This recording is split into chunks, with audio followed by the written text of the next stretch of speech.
I quit my software engineering job and tried door-to-door solar sales for the summer. This was my experience for the first 2 weeks. I show up to Detroit, Michigan. It's an Airbnb. There's like 7 people on this tiny little couch, all in this small house watching TV. I get shown to my room and there's 2 big bunk beds in the room. So 4 people are sleeping in the same room as me. They looked pretty young, probably like early 20s, and I'm like 29. So I felt kind of out of place when I first showed up. The way our schedule looked like was wake up at around 8 a.m., go to the gym in the morning. Around 11 a.m., we have our team meeting. And then we hit the doors at around 1 p.m. and we knock until it's dark outside. So 8:30, 9:30. It was during the summer, it would get up to 90, 95 degrees. I was so anxious. I would knock on the door and I would feel like I'm just bothering everybody. And I was secretly hoping that people would just not answer the door. So after maybe 2 to 3 days, I started getting used to the rejection. And then my pitch, which I was practicing every day. I was writing my full pitch out every day before I go to sleep. It was starting to become muscle memory at that point. For the first week, I was knocking 100 doors a day and I wasn't getting any appointments. Week number 2 though, that's when it started to really turn around for me. I was shadowing one of the top guys on our team and he would just get really straight to the point when he's talking to people. And for me, I would be beating around the bush because I guess I was afraid to be super direct. I started being more direct and just being a lot more authoritative. That started to work out for me. I started having more people that were listening to what I had to say. My pitch, everything started to click and flow for me, and I started actually getting sets on the door. I remember the second week, one of the days I had like 6 or 7 appointments, and then the next day I had 8 appointments. I ended up getting 5 deals that week. I thought I was gonna be making like $5,000 per deal, so I thought I made $25K that week. I was on top of the world. I felt like Superman going around that day, and I was at such a high, and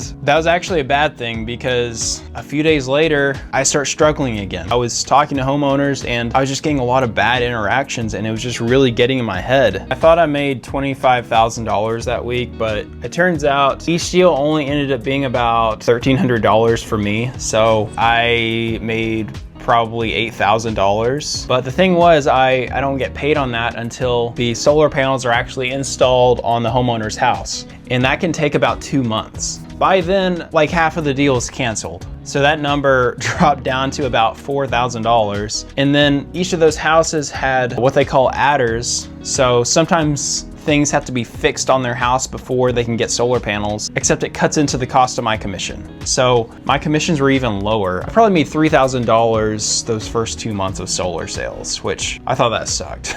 I was so mad because you're out there working in 95-degree weather. You're doing like 60 hours a week and it's just exhausting. What kept me going was I committed to doing solar sales for 3 months. So no matter what, I didn't care how bad I was doing, how good I was doing, I was gonna be sticking it out. Another thing I was dealing with was my parents. They were not happy about me quitting my job and they were just on my back constantly telling me that I need to leave, that I was scamming people, that I was gonna get robbed by my solar sales team. They were just so worried. They were reading all this stuff online and it just wasn't true. I was already in my head. I was struggling already and then I'm having to deal with my family. It was a struggle and I was going to stick it out for 90 days. That was what I was sticking to no matter what. That was the first 2 weeks. And a cool thing that I realized was you would think that you would get a lot of angry people getting mad at you at the doors, but what you actually run into is 80 to 90% of the people are usually pretty polite. So you're not gonna get somebody who yells at you every other door. Like, I might not get a sale, but I at least get to have